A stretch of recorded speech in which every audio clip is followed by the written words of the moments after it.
Good morning my dear students, welcome to e commerce zone. E commerce zone में आपका स्वागत है। आज मैं आपको one of the most important topics बताने जा रहा हूँ। उसका नाम है, जैसे आप देख रहे हैं वाइट बोर्ड में, ये टॉपिक है वॉइस।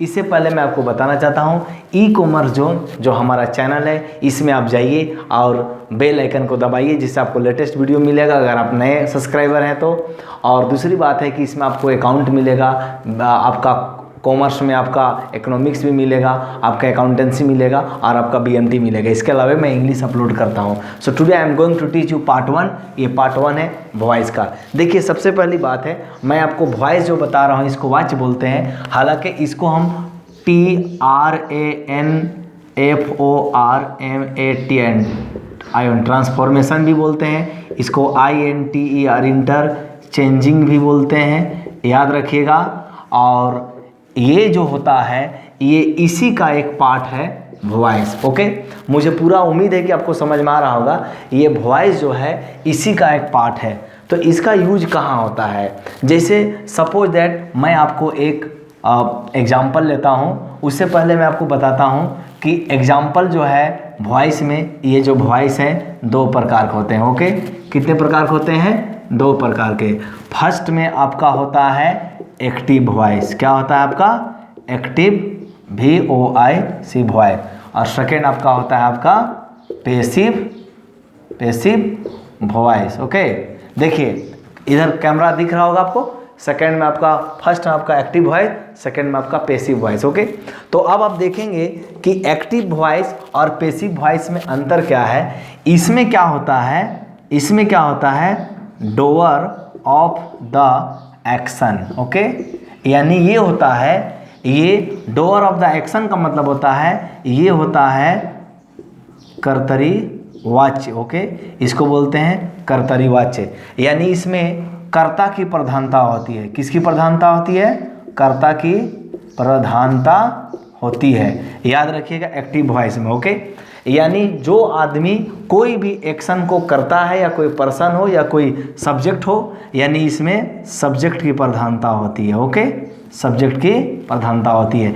यानी अगर इसमें देखा जाए तो सब्जेक्ट मेन रहेगा। याद रखिएगा एक्टिव वॉइस में। ओके, अब देखिए ये पैसिव वॉइस है। इसमें किसकी प्रधानता होती है? RECEIVER, receiver of the action. Action को प्राप्त करने वाला कौन होता है?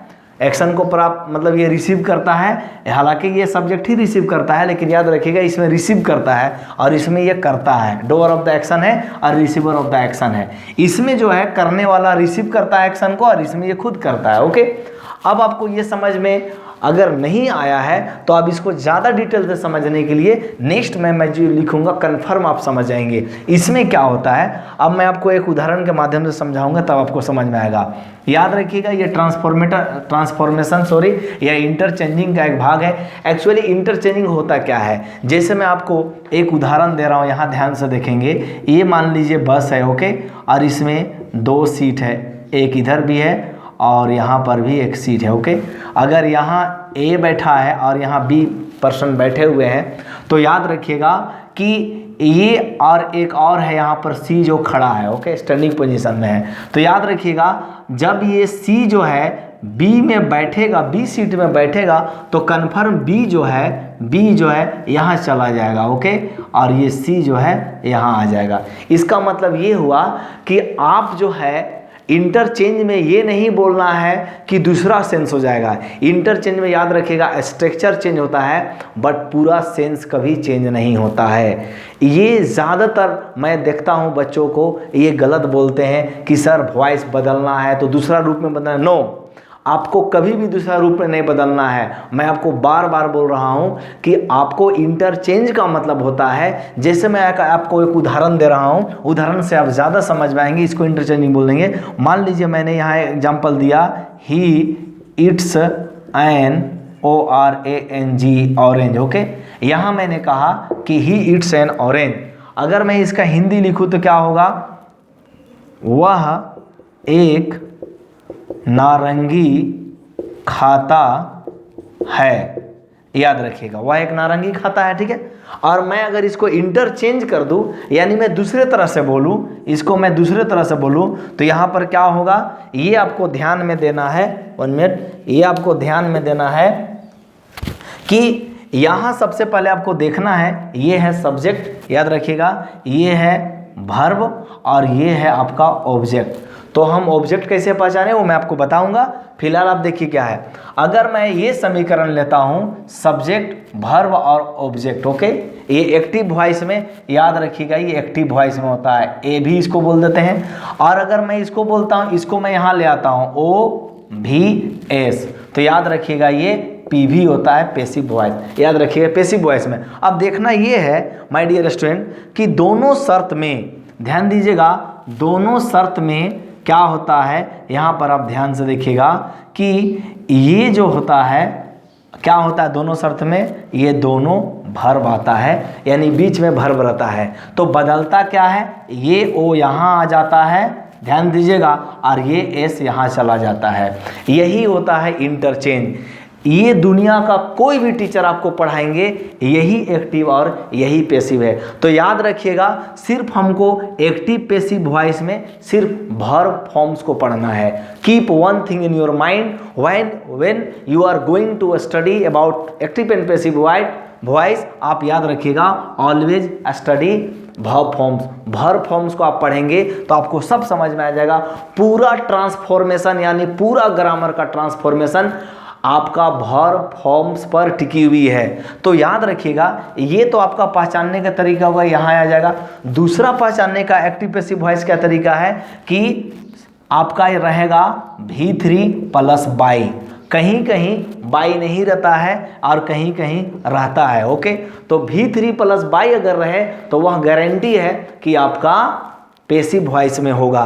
तो मैं बता रहा था ही ईट्स एन ऑरेंज, अब इसी को मैं यहाँ पर इसके अनुसार मैं यहाँ सजा रहा हूँ, तो यहाँ पर क्या हो जाएगा, एन ऑरेंज, चूंकि कैपिटल लेटर पहले होगा, ORNG, एन ऑरेंज। अब ये चूंकि प्रेजेंट इंडेफिनिट टेंस है, तो प्रेजेंट इंडेफिनिट टेंस में क्या होता है, इधर मैं आपको बॉक्स बना के लिख रहा हूँ, ध्यान देंगे।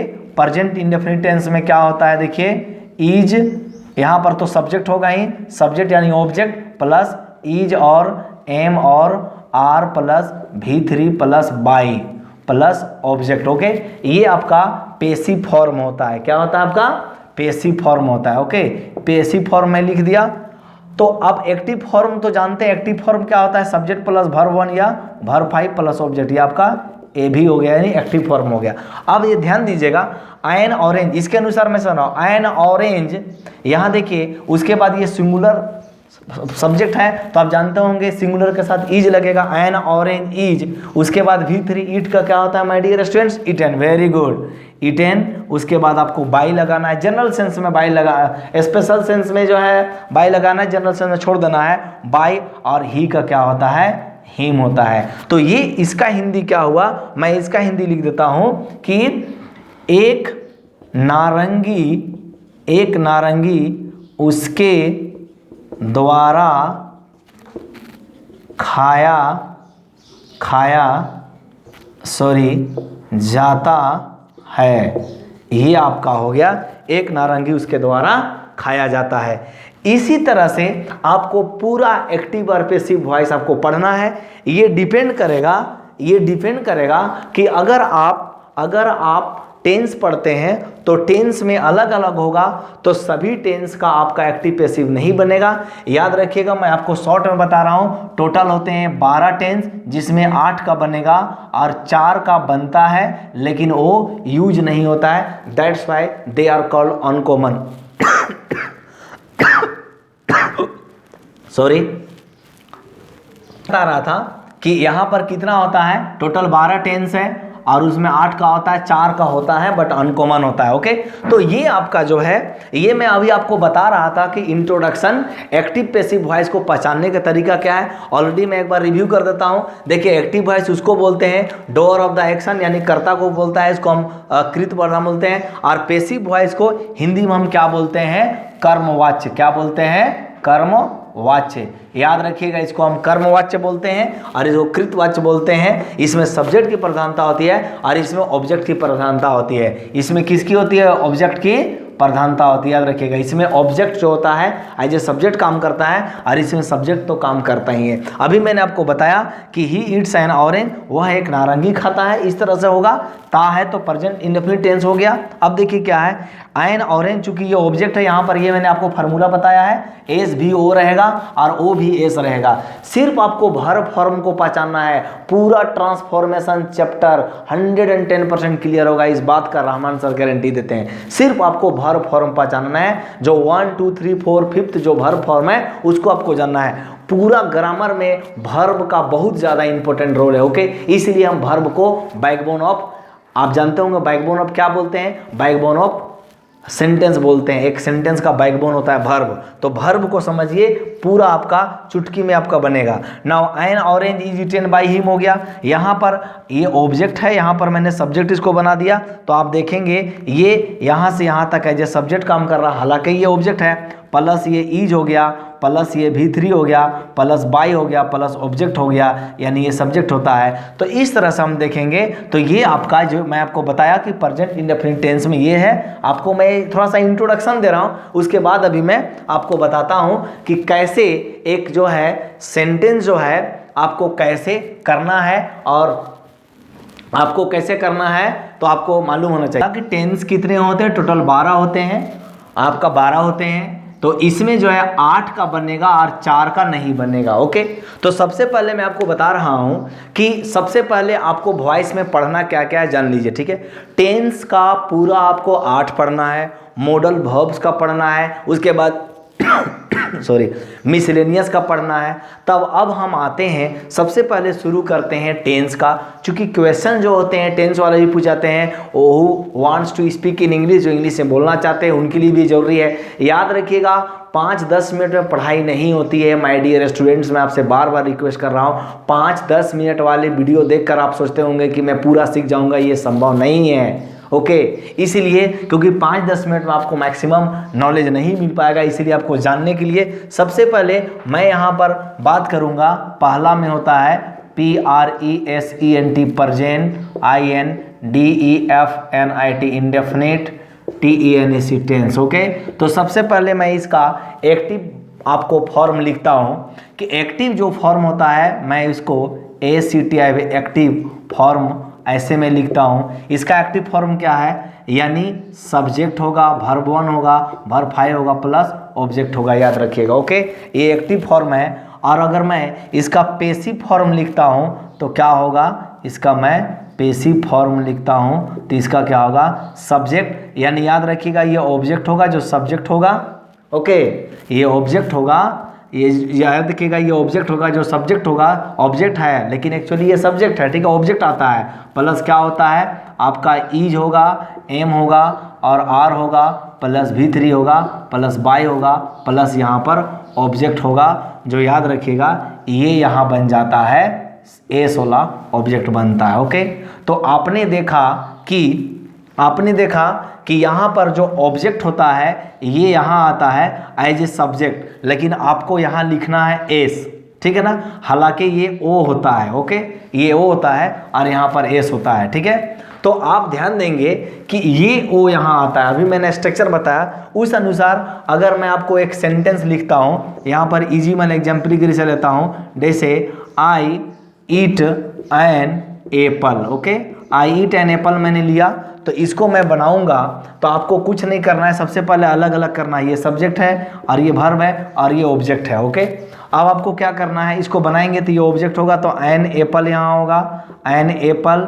उसके बाद चूंकि ये प्रेजेंट टेंस है तो आई के साथ, एन एप्पल के साथ चूंकि सिंगुलर है तो इज लगेगा, an apple is, EATN eaten हो जाएगा। बाय लगा देंगे, स्ट्रक्चर में है याद रखिएगा, V3 और बाय रहेगा तो आपका पैसिव वॉइस होगा, ईटेन क्या होगा बाय, आई का क्या होता है मी होता है। तो मैं एक आपको टेबल यहाँ लिख रहा हूँ, काइंडली आप इसको याद कर लेंगे, ये बहुत इंपॉर्टेंट है, अदरवाइज आपको एक भी वॉइस समझ में नहीं आएगा, एक भी वॉइस समझ में नहीं आएगा। देखिए ये ऑब्जेक्टिव, ये आपका पहला में हो जाएगा आपका सब्जेक्टिव केस और ये हो जाएगा आपका ऑब्जेक्टिव केस, ओके। इसको हम एक्यूजेटिव भी बोलते हैं, ओके, और इसको हम एक्यूजेटिव भी बोलते हैं और इसको हम नॉमिनेटिव भी बोलते हैं। Okay, nominative case. याद रखिएगा पर्सनल प्रोनाउन कितने होते हैं माय डियर स्टूडेंट? 7 होते हैं। कितने होते हैं? 7 होते हैं। 1 2 3 4 5 6, कितना हो गया? 1 2 3 4 5 6। ओके, यहाँ पर मैं कर देता हूँ 7। अब देखिए कैसे कैसे होता है, इसको आप याद कर लेंगे। आई अगर सब्जेक्ट है तो उसका मी होता है ऑब्जेक्ट। ओके, और अगर वी अगर सब्जेक्ट है तो इसका आस होता है ऑब्जेक्ट। यू अगर सब्जेक्ट है तो यहाँ यू ही होता है। ठीक है, और यहाँ पर अगर सी है तो यहाँ पर हर होता है ऑब्जेक्ट, और यहाँ पर ही है तो यहाँ हिम होता है ऑब्जेक्ट। यहाँ पर ईट है तो यहाँ पर ईट होता है ऑब्जेक्ट। ओके, और यहाँ पर दे है, यहाँ पर देम होता है ऑब्जेक्ट। याद रखिएगा, अगर आप ये अगर नहीं समझेंगे तो मैं आपको गारंटी लिखित दे सकता हूँ ट्रांसफॉर्मेशन का मैक्सिमम चैप्टर आपको समझ में नहीं आएगा। इसलिए ये टेबल जो है बहुत ही इंपॉर्टेंट है। This is VBI। Okay, very very important table, ये आपको याद रखिएगा। इसमें आपको ध्यान देना है यू और जो है ईट जो है इसका ऑब्जेक्ट हमेशा बराबर होता है। ये भी आपसे क्वेश्चन बराबर पूछी जाती है। सॉरी, तो an apple is eaten by me हो गया। इस तरह से हम देखेंगे तो आप जो है आप इस तरह से आप बना सकते हैं। और इसमें एक चीज़ और ध्यान में देने वाली बात है कि जो मतलब कोई भी इंट्रोगेटिव रहेगा तो इंट्रोगेटिव का भी उसी तरह से बनेगा। जैसे इंट्रोगेटिव में होगा does he read a book. अगर इसका मैं बनाऊंगा तो इसका भी वैसे ही बनेगा। तो क्या बनेगा? इसका आंसर हो जाएगा इसका डज का यहाँ पर क्या हो जाएगा? ए बुक आएगा तो इससे पहले ईज हो जाएगा। Is a book read by him. He का क्या होगा? देखिए ही का क्या होगा? हिम। तो ये क्वेश्चन मार्क यहाँ पर लग जाएगा। ये आपका इंट्रोगेटिव का बन गया यस नो क्वेश्चन का।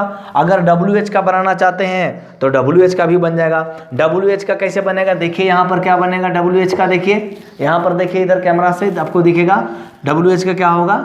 मान लीजिए मैं बोलता हूँ कि व्हाई या हाउ डज ही मैं यहाँ पर लिखता हूँ right an application. Okay, application, यहाँ क्वेश्चन मार्क हो जाएगा। तो इसका भी आपका पैसिव क्या बनेगा? यहाँ हाउ का। सिर्फ याद रखिएगा हु का होता है बाय हुम। याद रखिएगा हु का होता है बाय हुम। बाकी बात जितने भी WH है सबका वही होता है। सिर्फ हु रहेगा तो बाय हुम लगा देंगे, उसका भी मैं आपको बना दूंगा। यहाँ पर क्या हो जाएगा? हाउ हो जाएगा। उसके बाद देखिए एन एप्लीकेशन आना था बट ये स्ट्रक्चर आएगा तो ईज होगा। एन एप्लीकेशन के अनुसार हाउ इज एन एप्लीकेशन उसके बाद क्या होगा? रिटेन। राइट का क्या होता है? V3 retain. बाय लगाएं, ही का क्या हो जाएगा? हिम। ये क्वेश्चन मार्क हो जाएगा। ओके, तो आपने देखा कि इस तरह से बनेगा। ठीक है, अब थोड़ा सा मैं इसको मिटाता हूँ, उसके बाद जो है इसको मैं और दूसरा जो आपके बनाता हूँ ये वाला देखा कि यहाँ पर अगर मैं एक सेंटेंस लूँगा तो उसका मैं 6 प्रकार से कैसे पैसिव बदलता हूँ। आइए हम देखते हैं। मैं यहाँ पर 1 ले लिया। याद रखिएगा एक सेंटेंस का मैं 6 पैसिव बनाता हूँ। देखिए जैसे मैंने आपको यहाँ पर कर दिया कि मैंने बोला कि राइट्स ए बुक। ओके, यहाँ पर हो गया। तो इसका मैं पैसिव बनाता हूँ। देखिए 6 कैसे बनता है। ओके, तो यहाँ पर इसका क्या हो जाएगा? A book is retain by him. याद रखिएगा सिर्फ बोलने का तरीका अलग होता है, चीज़ वही होता है। ए बुक से रिटेन बाय हो गया। नेक्स्ट क्या हो जाएगा आपका? ए बुक इज नॉट, ये आपका अफर्मेटिव सेंटेंस है, अब नेगेटिव में बना रहा हूँ। A book is not written by him. याद रखिएगा ये हिम हो जाएगा। नेक्स्ट में क्या है? अब मैं इज इंट्रोगेटिव करता हूँ, yes no. Is a book written by him, ये आपका क्वेश्चन मार्क हो जाएगा। नेक्स्ट आपका होगा इज। आप याद रखिए इज नोट को इजेंट भी कर सकते हैं। ओके, नाउ इज नोट को हम इजेंट भी कर सकते हैं। जैसे देखिए is plus not equal to isn't हो जाएगा, तो आप ये भी बोल सकते हैं। Okay, now is a book not written by him, ये आपका हो गया क्वेश्चन मार्क। नेक्स्ट आपका WH में आता है, तो WH में लिख लेंगे when is a book written by him. Okay, now यहाँ पर क्या हो जाएगा, कब एक बुक उसके द्वारा लिखी जाती है, यहाँ पर हो जाएगा व्हेन इज ए बुक, उसके बाद नोट लगेगा, not written by him. So my dear student, अभी आपने देखा कि मैं एक सेंटेंस लिया, उसका मैं 6 पैसिव बना दिया। चूंकि मैं उससे पहले टेंस पढ़ाया था, तो काइंडली आप मेरा ई-कॉमर्स जोन जा करके टेंस वाला प्लेलिस्ट में देखिए, वीडियो बना हुआ है, उसमें देखेंगे। तो ये इसी तरह का है। तो आपने देखा सिर्फ वर्ब का गेम है, याद रखिएगा, सिर्फ किसका गेम है, वर्ब का। अगर आप वर्ब समझ गए तो ये प्रेजेंट इंडेफिनिट का मैंने हर तरह के सेंटेंस बनाने का प्रयास किया। ओके, अब ये प्रेजेंट इंडेफिनिट टेंस में मान लीजिए अगर हु रहेगा, तो जैसे हु डज इट रहेगा, मान लीजिए क्वेश्चन रहेगा, जैसे who does it, who does यहाँ पर होगा डू इट, है ना, इसे कौन करता है। तो आप यहाँ पर लिख देंगे bye whom is it done, यहाँ पर हो जाएगा यह किसके द्वारा किया जाता है। ओके, यह जो है bye whom is it done, ये किसके द्वारा किया जाता है। तो आपने देखा कि हु डज डू इट, इसको कौन करता है, तो यहाँ पर हु का क्या हो गया, हु का क्या हो गया, बाय होम हो गया। ओके, इसी तरह से मैं पास्ट में अगर बनाऊंगा तो मैं बोलूंगा कि who wrote this letter, who wrote this letter, तो क्या होगा, by whom was this letter written by. Okay, तो by whom is it done, उसके बाद क्या होगा, यहाँ पर bye whom is it done कर देंगे, या फिर हु को भी करेंगे तो बाद में आपका बाय लगाएंगे, तो by whom is it done, question mark हो गया। इस तरह से हम देखेंगे तो प्रेजेंट इंडेफिनिट टेंस का मैक्सिमम मैंने आपको बता दिया कि ये आपका एक्टिव पैसिव वॉइस है, बहुत जरूरी है। अब ये इसलिए जरूरी है कि अगर किसी तरह का भी स्ट्रक्चर पूछा जाएगा तो हम बता देंगे, इससे आपका कॉमन एरर डिटेक्शन पूछेगा तो हम बता देंगे। ओके, तो उम्मीद करते हैं कि आपको ये वीडियो समझ में आया होगा। आज हम पार्ट 1 करते हैं, और पार्ट 1 में एक बार मैं फिर रिवीजन कर रहा हूँ, जितने भी मैं प्रोनाउन को पढ़ाया हूँ उसको देख लेंगे। एक्टिव पैसिव वॉइस को मैं पूरा समझाने का प्रयास किया हूँ। याद रखिएगा, सिर्फ एक सेंटेंस को 2 तरह से हम बोलते हैं, और वो 2 तरह से जो बोलते हैं, एक को हम एक्टिव बोलते हैं, दूसरा को हम पैसिव बोलते हैं, यही अंतर है। और आप मान लीजिए न्यूज़ रिपोर्टर बनना चाहते हैं, न्यूज़ रीडर बनना चाहते हैं, कोई आप नोवेलिस्ट बनना चाहते हैं, इंग्लिश पढ़ना बोलना चाहते हैं, कुछ भी चाहते हैं, वॉइस बहुत इंपॉर्टेंट है। Without knowing of voice you can't do anything, आप कुछ नहीं कर सकते हैं। इस उम्मीद के साथ कि आपको ये समझ में आया होगा। काइंडली हमारे चैनल को लाइक करें, सब्सक्राइब करें, प्रेस करें बेल आइकन को, जिससे आप लेटेस्ट वीडियो मिलेगा। Thank you very much, have a great day.